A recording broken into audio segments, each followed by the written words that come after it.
Welcome to the Inspired Impact Podcast. I'm your host, Daniel Rosenstein.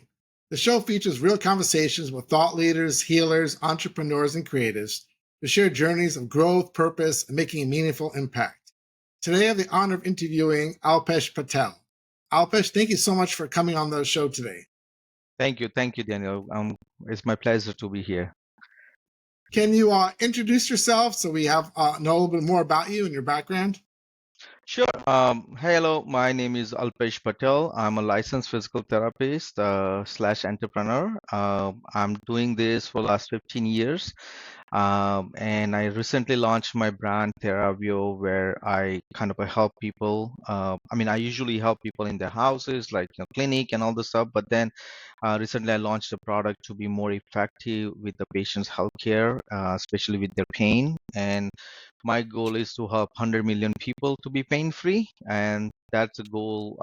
Towards the goal, I'm just going stronger and stronger. So that's a little intro about me. Ask me any questions you have. Sorry. Sure. Can you tell us maybe a little about like your personal journey? I believe you said you're originally from India.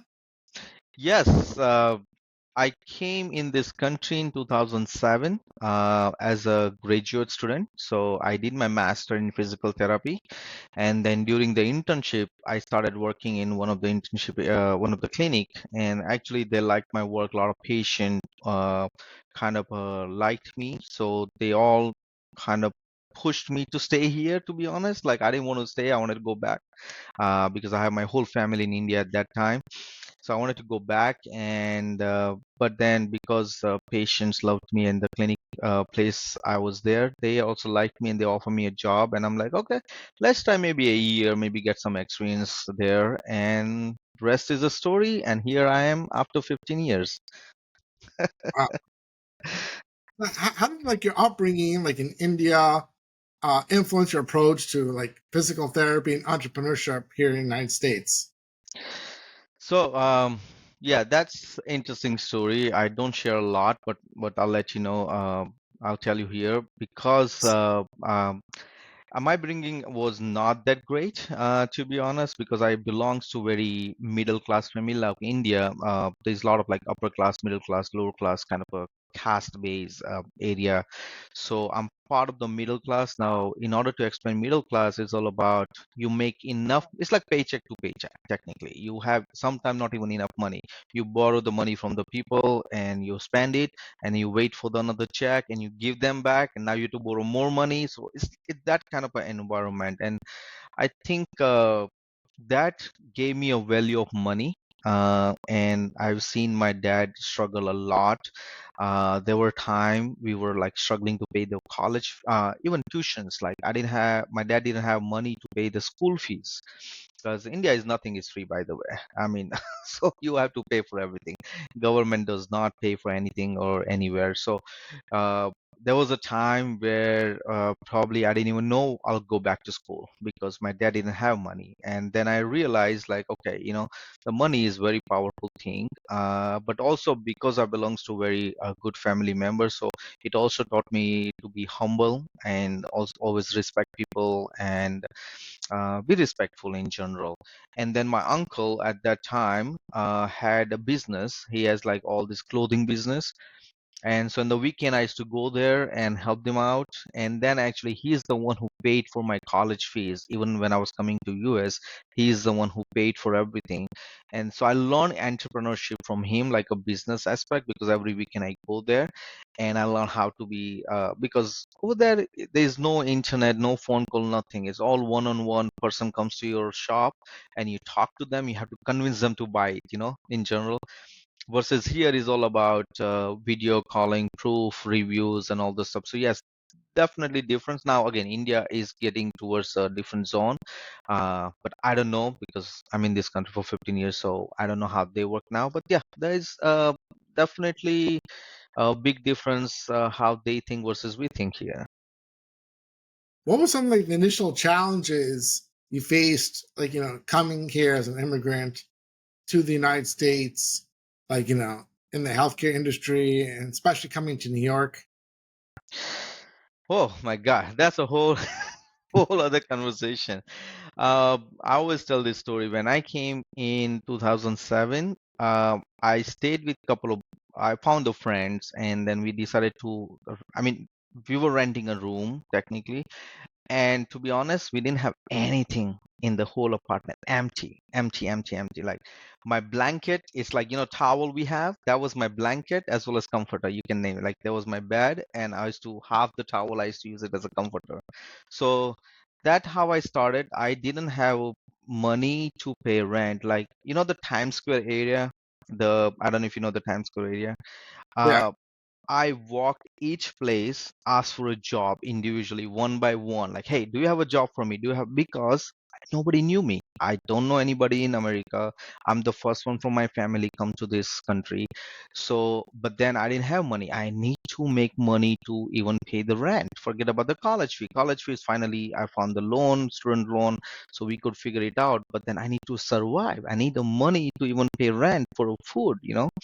So yeah, that was not easy. Luckily, like I said, along the way, I found a very, very good people who held my hand at that time and kind of show me the path and guided me well. And that's why it became a little easier then.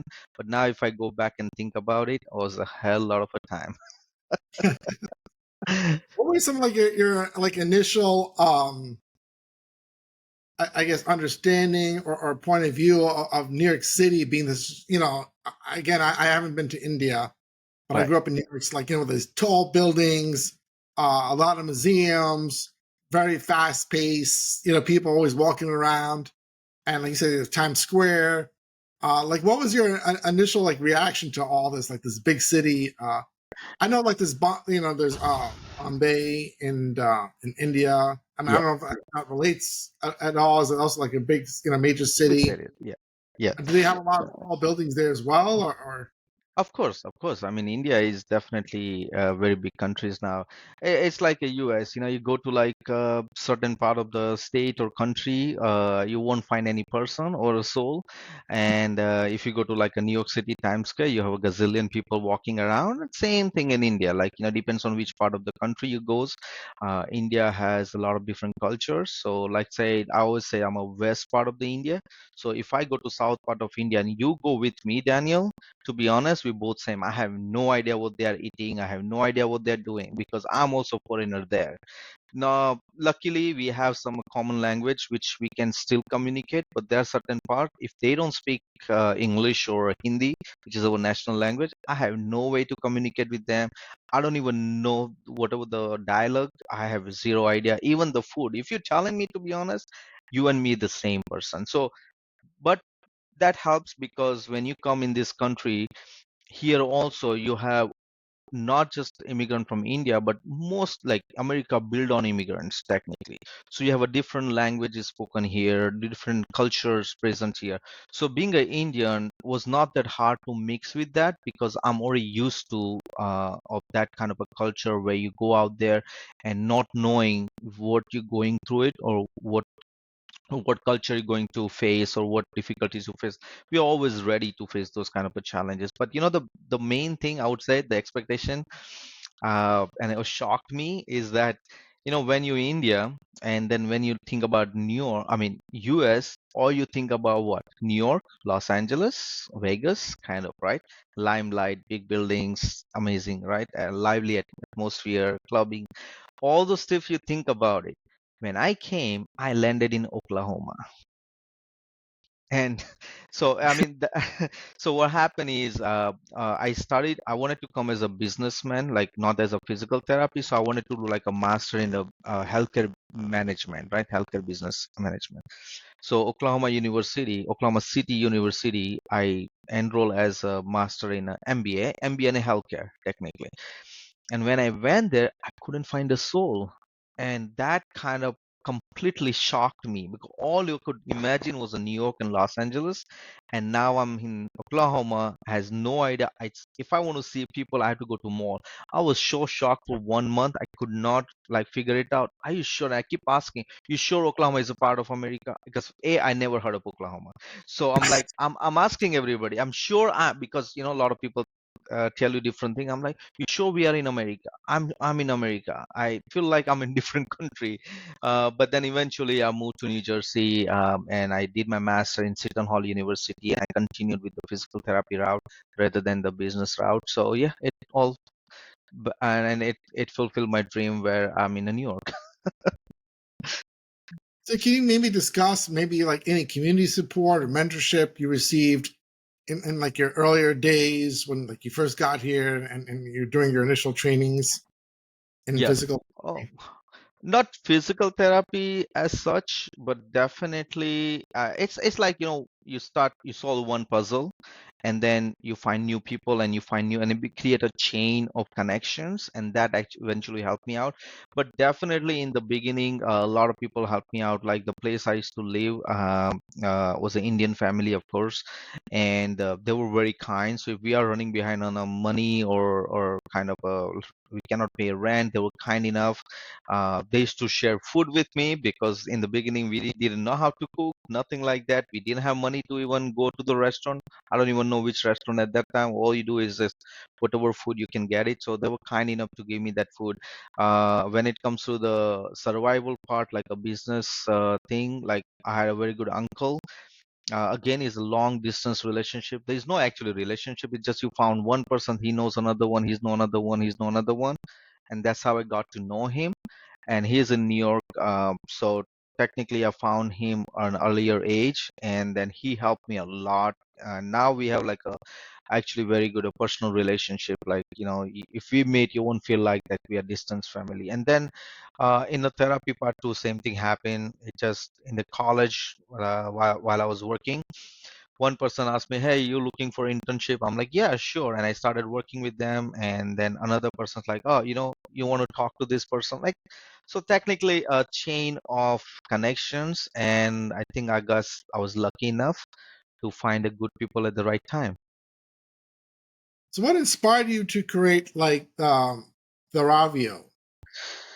Okay, so you see, all these years I had to struggle. I had to kind of figure it out, a lot of things, and things. So there were two reasons behind it. A, of course, I want to make sure that my kids don't have to go through what I had to go through. I'm sure we all, as a parents, we do the same thing. So yes, I want to create a legacy. I want to create a like a brand. But then again, because the modesty and also the upbringing I have from the beginning, it's always about helping people and be nice. And being a therapist, I always wanted to help people. So that kind of a combination of both was inspiring me to do something better for people, especially in this country, because this country gave me a lot of freedom, a lot of independence, financial freedom, and all the stuff. So I'm like, okay, let's do something. And I started looking around it, and I found that whenever I'm treating a patient, but when they go home, they kind of don't do anything. Like they don't follow up and anything like that. And you know how healthcare system works here, like you you have to go to the insurance route, because a lot of patients cannot afford to pay cash. So we have to go to the insurance route, and insurance gonna give you what, like 10, 15 visits, like that. Um, and then once you over, you cannot get therapy. So uh, there was a one time I was at the patient's house, and I saw there's a thousands of product like sitting in the room, and I asked them like, "What is this product about?" And the family was so much involved with the parents, especially mother, that they really wanted to take care of her mother, and they loved her, and so they were buying every product on the planet for her to get better. But Daniel, those products was not even a useful, all piece of garbage, all piece of junk, not good quality, not even useful for this person. And I asked her, I was like, "Do you even know that I know you're ordering this product, but do you even know how to use this product?" They said no. And I said, "But why are you buying this?" "Oh, we want to." They say that this is helpful, and so I buy it because I want to help my mother. And that inspired me. I'm like, okay, there's a couple of gap here. It is. It's a good quality product and a good education. People buying product, but they don't know how to use it properly, and then there is no point of buying product. So I'm like, okay, you know what if I can combine together. Now, because I'm a physical therapist and I really want to help people, I don't charge for education. So I'm like, okay, you know what, let me write a book about it. So I wrote a book about it. But then the next question came, All right, I wrote a book, but what if they need a product? So again, that part didn't solve. So I'm like, okay, you know what? Let me find the product. So I tested like almost 200 products from different manufacturer, and I came out with a like a one kit. I kind of offer it. So yeah, so that's how the kit started, and that's how the book started. And then again, question came, Daniel. Okay, I have a book. I can read, but takes time. I have a kid, I know, but I need to do exercise. How am I gonna do that? I said, okay, here comes the social media, which I was not comfortable with that. So I'm like, okay, let me start my own Facebook group. So where I kind of go lives once in a while, they can ask me questions. So yes, it's like all combined together. So my concept is simple. You need educational resources to understand the conditions, to understand anything. I have a book for that, which is free, absolutely free. uh, if you need a kit, you can go and buy it. Now you have a products to do, and you have questions, guess what, I'm available all the time. So what's your excuse not to get better? So that's the whole idea. So, what are some of your biggest challenges you face while turning your clinical knowledge into market-ready products, like to offer to sell? What are some of the big To challenges you had to go through? To be honest, is all about the competition, because now you're so treating a patient, helping a people is way easier than this the part. I never thought about that. Reaching to the mass is so hard because you have to do advertising, marketing. It's like feel like I'm a salesman rather than the clinician now, you know. And that salesperson is not in me because I'm more of a clinician person. So sometimes reaching to the people is so hard, and especially you're competing with the like very cheap material company who can make it very cheap quality and sell it at the lower price. Now, because you're providing a higher quality, higher service, so sometimes the price is sometimes is different. And also immigrant, no matter what we say, there is always a immigrant issues, always stays, and I accept it. So sometimes people see my face like, oh, nope, I don't want to buy this. And trust me, Facebook, I get a lot of comments about my race, about my thing. But then I look at the better part, which is my goal is to help people. So I 1 or 2% doesn't let me kind of change my vision or goal. So those are the challenges always gonna be there. And but I want to be respectful and I want to help as many people I want. So those few people, I don't want them to kind of change my goal. So those are main challenges to kind of make people trust me that this is not just for the money game. This is actually we are helping them. Well, I find it so inspiring and incredible, like your story. I mean, can I ask you, like, how did like some of your like products bridge the gap between in clinic rehabilitation and like at home patient care? Yes, so technically this is a continuation of the clinic. Actually, there's a good point because one of the comment I received on a Facebook saying that, oh, this guy is just trying to sell product, and I had to like a very good like kind of reply with respectful, of course. I say yes, I'm trying to sell the product, but this would not replace the medical care you have to receive in the clinic. So a lot of time people think like, oh, I buy this kit means I'm good to go. No, this is kind of a bridge between the clinic and your home therapy. So you go to the clinic, you do your therapy, you go to your doctor, it's like you go to a doctor, but you have to take the medication, right? Lot of time what happen is when they go to clinic, they get the massages, they get the treatment, they get the exercise. Now you're going to go what, 2 times, Daniel, a week, maybe 3 times a week you go to therapy. What about afterwards? The therapy only works when you take care of yourself, when you're not going for therapy, which is when you're home. Are you following exercises? Are you doing what you need to do? Are you doing stretching enough? Are you massaging yourself, say soft tissue, heat back, anything you need to make sure. So my kid actually it's bridge the gap in between. So you do therapy, you come home, you come back home, and now you continue where you left at the clinic. So you don't have to do everything, but you can do basic exercises using it. And that's why I wrote a book also. And my book has like 4 week step-by-step exercises, like, and with the color picture and everything. So you have a picture, information, everything, what exercise you need to do and how to do it properly. So yes, that's I hope I answer your question, but that's the bridge between the home care and the clinic as well. Can you maybe share with us any inspired success stories of people that, like, that that their condition really improved using like your the therapy and the products? Oh yes, a lot actually. I mean, I don't want to. It doesn't sound good when I'm praising my own product, you know. But yes, if you go to Amazon right now, and if you see like we're almost 5 star, like 4.5 or something, and 70 plus people like positive reviews, and all our patients. A lot of people use my, and this is again we're talking about the people who bought it, but a lot of time I give away kit to my patients who cannot afford to pay. I just give it for free. I'm like, here's a kit, go help yourself, make sure you do your exercise, and they come back so thrilling, like really excited, and they really like there's no pain, the strength is better. A lot of time patients tell me like, oh, I still, sometimes we ask patient, okay, what is your hobby? And like, oh, I love painting, but now they cannot hold the paintbrush because the finger hurts or they're not strong enough. With these exercises with the book and my kid, a lot of patients told me like, oh, they're able to go back to the hobby, which is a gardening, which is like a painting or something, playing with the grandkids. A lot of times, a lot of these old people, they want to play with these kids. They cannot, because the minute they try to carry or hold, the body hurts. So now they give him a confidence that they're getting stronger and they can take care of themselves as well. So definitely, there are a lot of testimony. I'm getting it, and they're positive. So thank God for that. Yes. Well, congratulations on your success, because obviously, like, still have it, such a great rating, like on Amazon. That is pretty remarkable. Thank you. Thank you. Yes.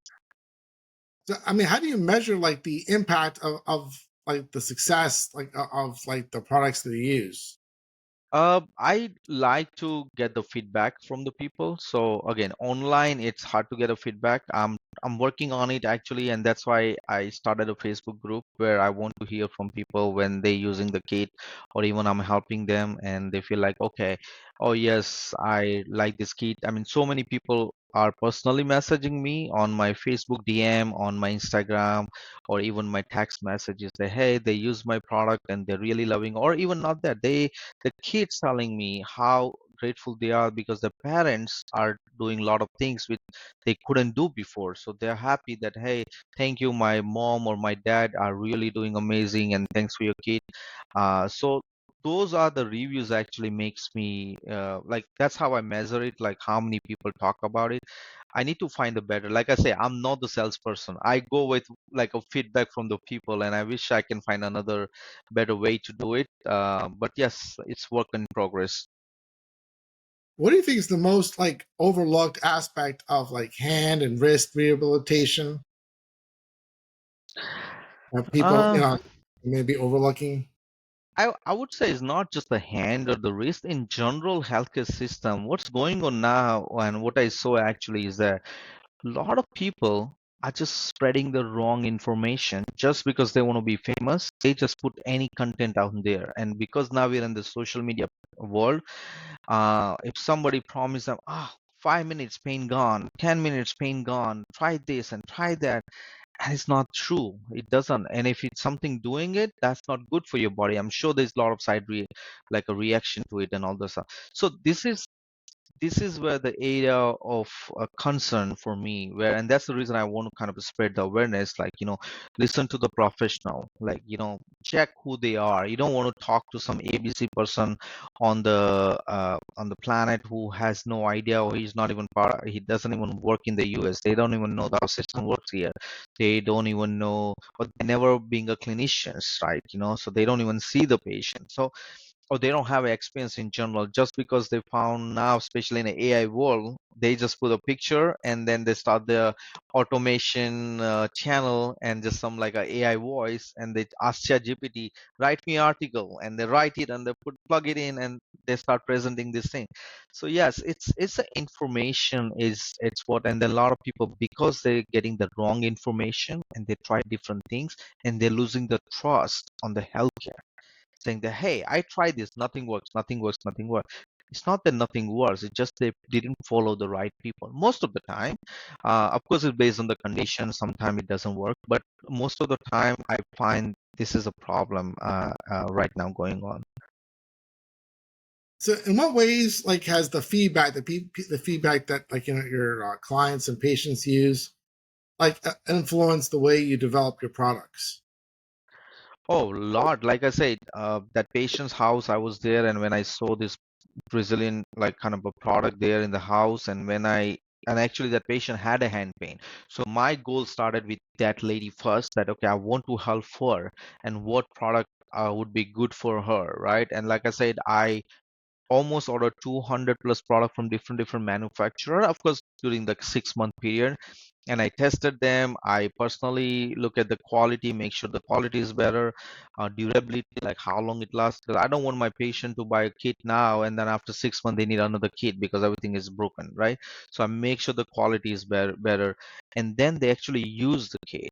So I went to the different patient and I told them, and in my clinic I use this. Now again, Daniel, this my kit has no like, it's not like something I created the product. The product are available, right? All I did is kind of put it together in a way that which is useful for patient, and then the quality is the better, right? So all of these product, most of them we were using in the clinic. So, but it's like maybe patient A using the gripper and patient B using like a ice pack. Like I'm just giving an example, right? All I did is I make a bundle so it's useful for across the board. And while I was kind of treating patient, I get a feedback. So, okay, this product actually helping patient, or this exercise helping patient. Maybe I should include that. Then I tested another product. I'm like, oh, nope, this is not good. I think maybe one person get benefit, but my goal is many patient, not gonna work out. So it cannot be part of the kit. So that's how actually patient helped me to create this kit. Yeah. So it's based on actual experience with the patient. I created this kit. So now that, like, you're like becoming like a leader, like in like what you're doing with like rehabilitation and everything, what is like your vision of how, like, therapeutic care should be in like the rehab sector? I I think I'm not the right person to even talk about it. A lot of politics going on, and I don't even know how to answer that. But if you ask me, my goal is simple. If you want to be pain-free, you should not break your bank, and you should be a healthcare always should be affordable. So I want to make sure that you need a knowledge. I'm giving you free knowledge. Take it as much as you need. Ask me any questions you want. You need a products or you need any kit. I try to make sure that it's affordable always. But again, it's not that I'm working. I have to buy the product. I have to sell it. I have to have people working behind the scene, right? So I have to pay everybody. So that's never gonna be like that cheap. But I make sure that it's affordable for the people. I'm not gonna ask them $1,000 for a like a product. So that's not something I'm gonna create it. And then yeah, ongoing education so they don't feed the misinformation about something which they just heard on the social media. So technically, it should be easily accessible and affordable. That's a simple two sentence, I would say. I mean, have you ever faced any resistance from like traditional healthcare practitioners about creating your own products, or that was never an issue? Actually, a lot of therapists supported me in this one, and I worked with a lot of other clinics. So, like, what I did is not just like a patient I tested it, but also I took a review from other. So, the hand in US it's more about occupation therapy. So, if you see like a hand surgery or something, doctor will send you to the occupation therapist because they are more fine motor. So, what I did is I personally reach out to a lot of occupation therapists and of course physical therapists, and then I have them use my kit with their patients and give me your feedback and tell me like what they think about this kit. Is it helpful for the patient? Like I said, Daniel, I my goal is not to just make money, but my goal is to create something which is a useful and impactful and it's helpful for the people, right? So I went across all the areas, and a lot of therapists actually gave me a positive feedback, and they also helped me during the initial phase. I think one therapist told me one product was not the best and I had to replace it just to make it better. So yes, that helped me too, but thank God I didn't get the resistance. All I got is support. That's really amazing, and I find your story so amazing. Like, you came from another country. I mean, a lot of people who are born here in the United States say like the economy is Yes. tough. It's very hard Mm. to make it out Yes. there, and you definitely had your fair share of struggles, but you kept on moving on. Like, some people always like blame, the family or the government or politics, whatever it is, but like you decide to take responsibility, keep working, and keep improving what you're Yeah. doing. So Daniel, my life motto is simple, like, because I work with the patients all the time, and there is no way, and I learn, and actually I train students, to be honest. Like in my clinic, we have a lot of students comes and we train them to better clinicians, right? And I train them to think that way, and I usually use it in my personal life. Is my 955 formula. Sometimes I post it in my personal life too. So there are only 95% of the people you can make them happy in your life. Is it a professional life, personal life, or anywhere? There's always 5% people, Daniel. No matter what you do, they'll never be happy. Now think about it. What we do is we focus on those 5 people, why they don't like me, why they are telling me, or why they are abusing me, or all those stuff, right? The problem is when you focus on these 5% people, you're not giving enough time the 95% of the people who love you so much, who want to be with you. And even you spend it's like crazy time to please these 5% people, still I can guarantee you they will be never happy. So why would I waste my 5%, like majority of the time pleasing this 5%, and this 95% of people I have to spend like a little time, maybe a one phone call, maybe one text message, won't be just sitting 2 minutes with them. More, that's all you need for this 95% of people, right? So for me, personal life, this is what I do, like 5% and 95. Once I throw you in that 5% bucket, you are out of my sight. Means I don't think about you. You don't bother me. You can come to me, tell me anything you want. You don't bother me, because now my goal is to make this 95% bucket, make them happy, help them any way I can help them, and be impactful in their lifetime. So this is like a personal. So when you tell me about other people who comment, or like I told you earlier, they go to my Facebook page and they comment. One guy just said, "Are you on a drugs?" No problem. You can tell me. I don't think about that, because my goal is simple. I want to help people. And there are so many good feedback I'm getting from the people who's really getting help.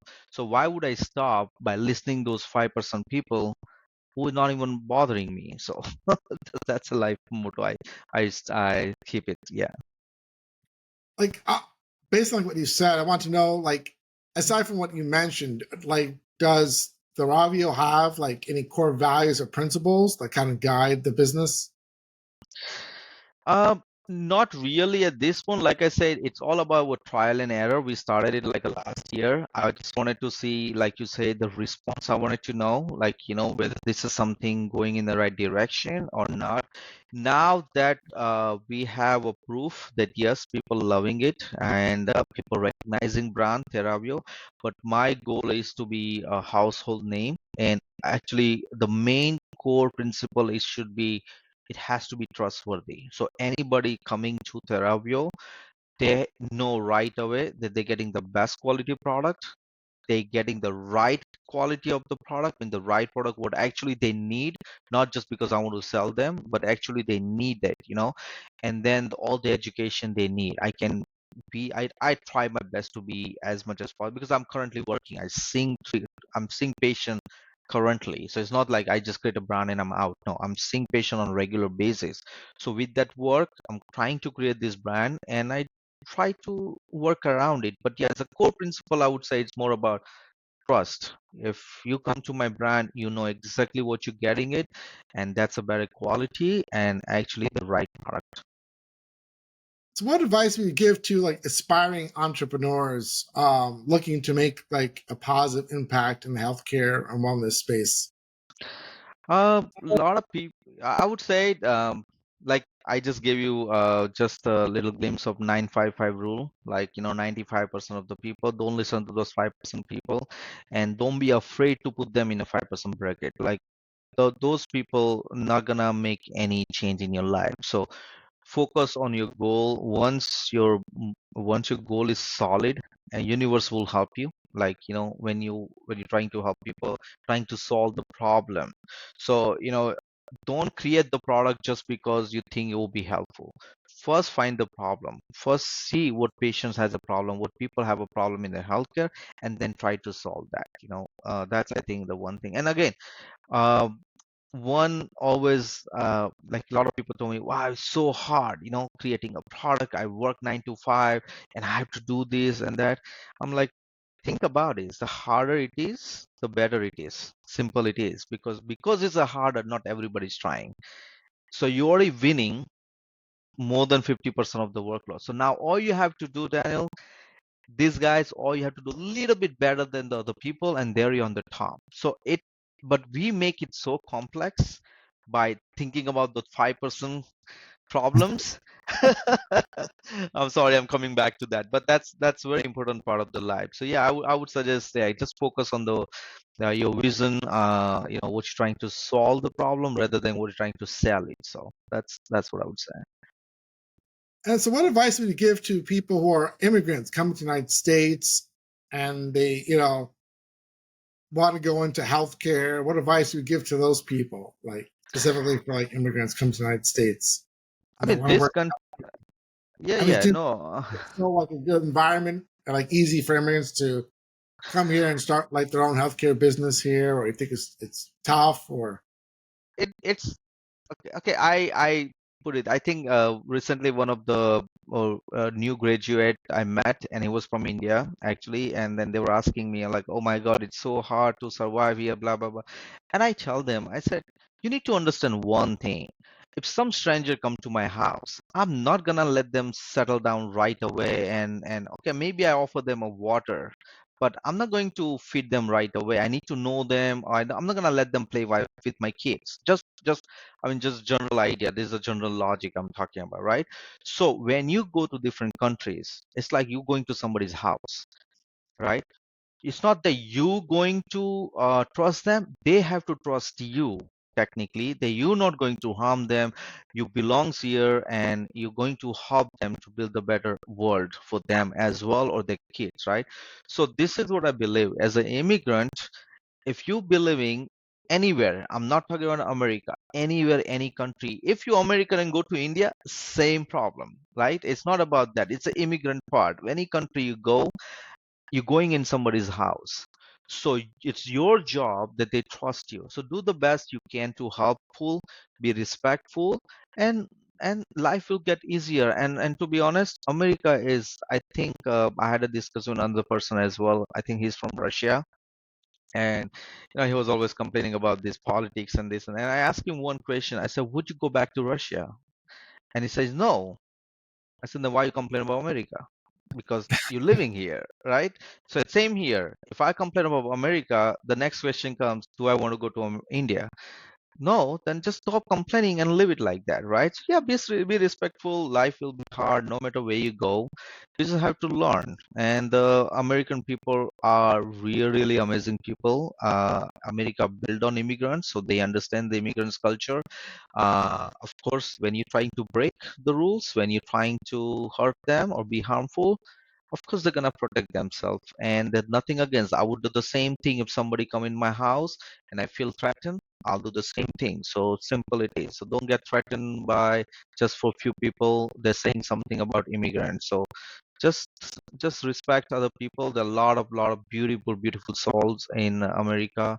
And trust me, I have so many people, even my neighbors, they're all amazing people. We get along very, very well. So yeah, it's a beautiful country. great. So, I mean, your book is titled "How to Cure Your Hand and Wrist Pain in 30 Days." I Hmm. mean, what prompted you want to write that book? Um, So that back to the same the patient I'm talking about, right? So they were asking me like, okay, I don't know which exercise needs to do. So in the beginning, I'm like, oh, you know what? I can create some video series, and I took the camera and I started shooting, and I was awful. I didn't know how to speak properly. I just camera shy guy. So I'm like, okay, if I cannot, but then again, my aim is a simple. I want to help people. So I'm like, okay, if I cannot talk over the camera or show them, maybe I should try something different approach. And I'm like, okay, let's show them exercises, right? Like a proper exercises. And then I started like, finalizing, like a planning everything, and then leads to like, okay, I need this additional information. I want to make sure the patient understands this topic and this topic, and then about the nutritions and about how they work on the computer. So I try to think of each possibilities in the daily life can impact their livelihood. So I'm like, okay, how can I solve this puzzle? And that end up putting all pieces together and become a book. And I'm like, okay, you know what? Let's launch it as a book. We combine together, and all exercise plan was a 4-week plan. So I give a title about technically how to cure a hand or wrist pain in 30 days. And again, one point, a lot of people ask me, if you go to Amazon, Daniel, uh, it says some like a price like $8, $15 something. Just to be fair, I do not get any penny out of it because it's a color book.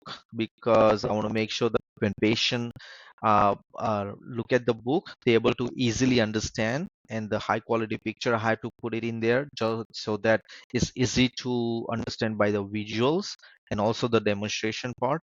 So all the prices you see, it's Amazon charging it for the printing and also for the shipping.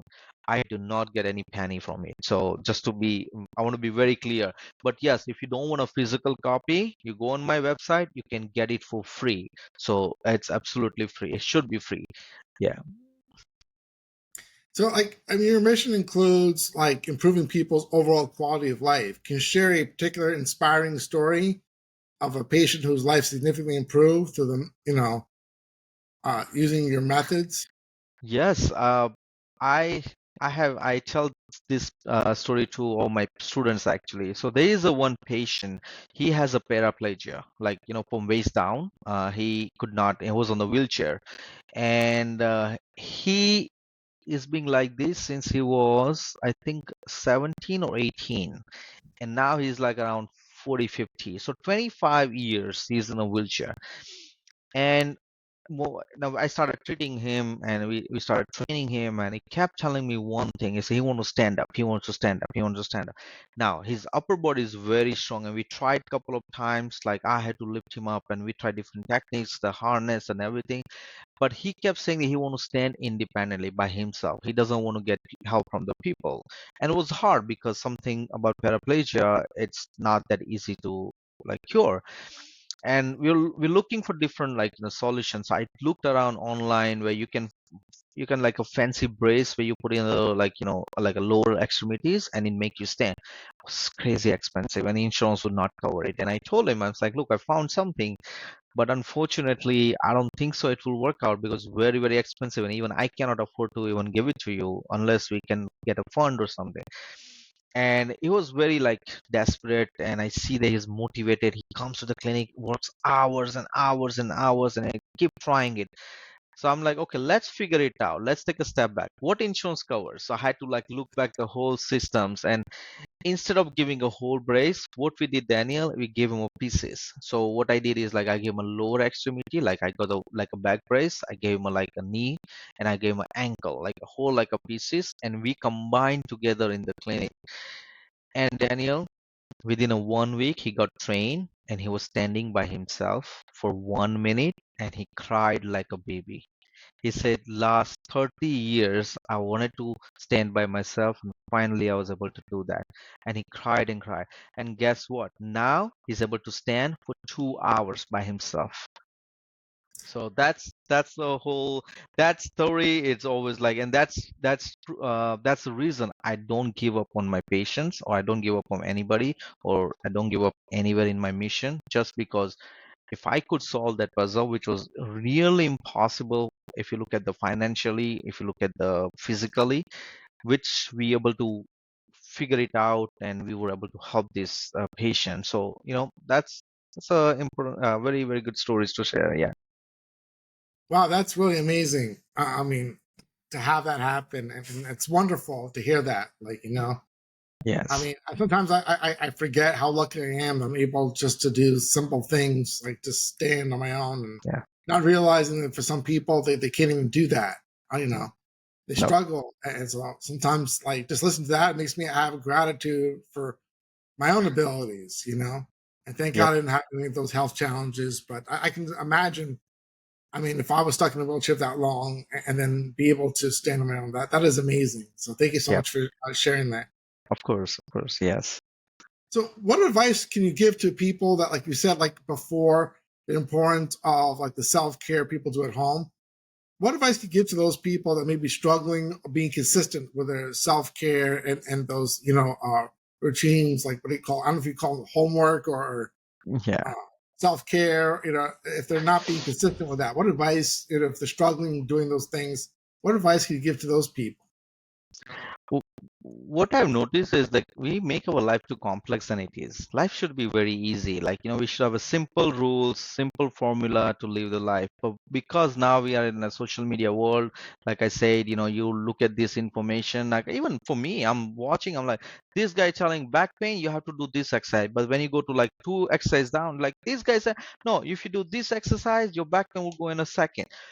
What happens if you are the patient and if you have back pain and when you look at these two contrast method, what you're going to do, you're going to try this for one day and it didn't help because the guy promised like your back pain, do this and pain go away.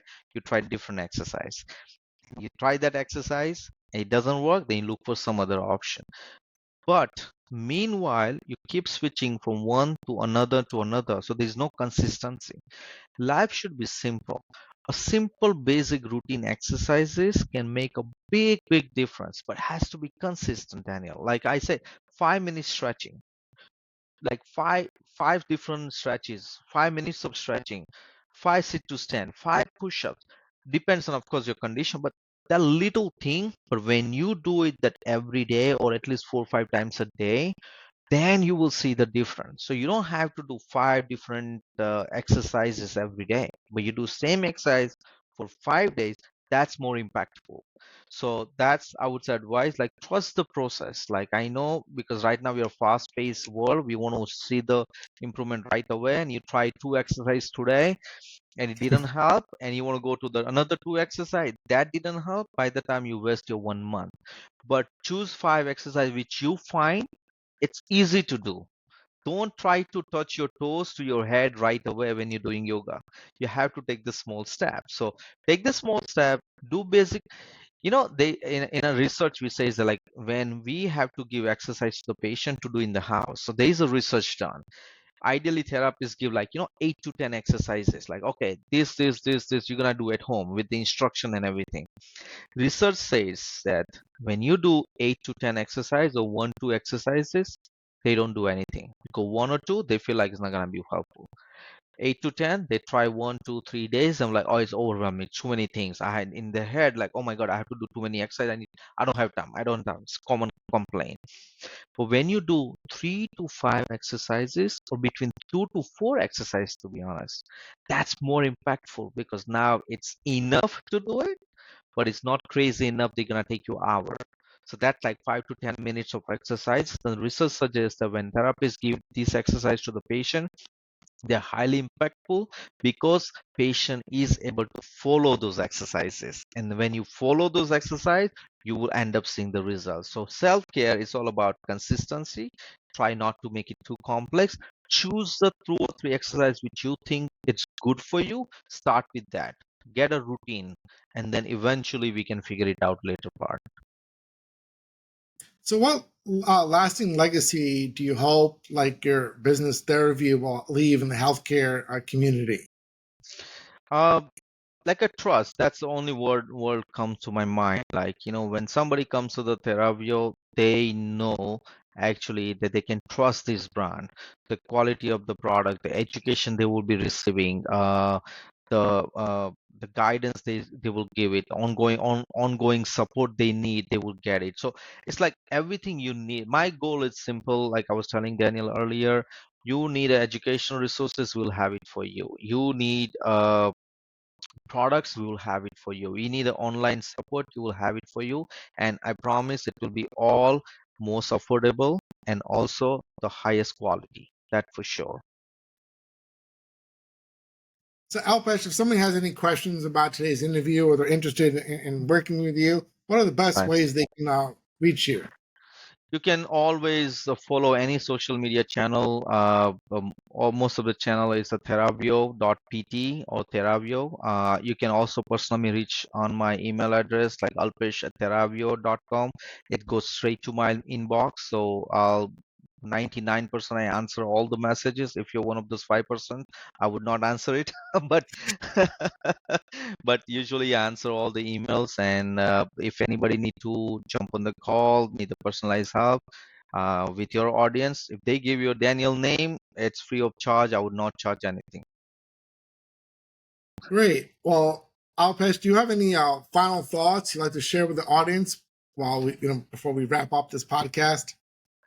No, no, I think we covered everything, and I'm just hopeful that people will take it as a positively. And I'm glad that I got this opportunity to be on your podcast and kind of spread the awareness about the healthcare, about the personal life, about our vision. So yeah, hopefully people will get benefit out of this, and we can make the life better than it is, and that's our goal is. Well, Alpesh, thank you so much for coming on this podcast and bring up like all these important topics. Like you said, like there's definitely a big issue of disinformation on social media. I'm Yeah. glad you're providing like a trusted source as somebody as a licensed physical therapist, 15 years clinical experience. That like you have a trusted source of you can give people like the correct information, and you're not somebody from that's just trying to sell a product and then you disappeared like 2 days Yeah, later. Who knows your definitely. social accounts were deleted. Right. And to be honest, Daniel, I know we are wrapping up, but I wanted to add that I'm a very camera shy. I mean, I know we talk now, but this is a year of practice. If you meet me like a year ago, I would not even talk to you like that. Like it Really? required me because it, like I said, my goal is so crazy that I really want to help people, and I do everything impossible in my hand to make sure that I'm able to reach that level, right? So I was not like that, like before 1 year, but it make me do this because my goal is very simple to help people, right? And I know it's crazy, but hey, we are here to help people and bring the legacy as we talked about it. I honestly would have never known. I mean, you speak with so much self confidence. I would have thought you've done like hundreds and hundreds of interviews, and you've probably been very confident for a very long time. But you said like the goal, your mindset is strong.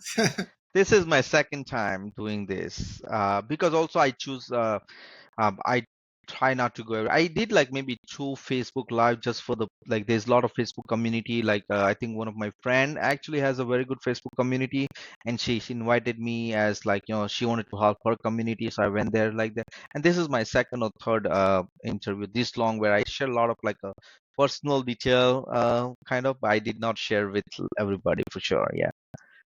Well, I think you have a very inspiring story. I think I love that that you're all about wanting to help people and stuff. So it's great they're able to come on, and I think you have a very positive impact Thank you, on a Daniel. lot of people that watch this. So I really appreciate it. Of course. Thank you, Daniel, for inviting me, and I hope your audience will get benefit out of it. Thank you.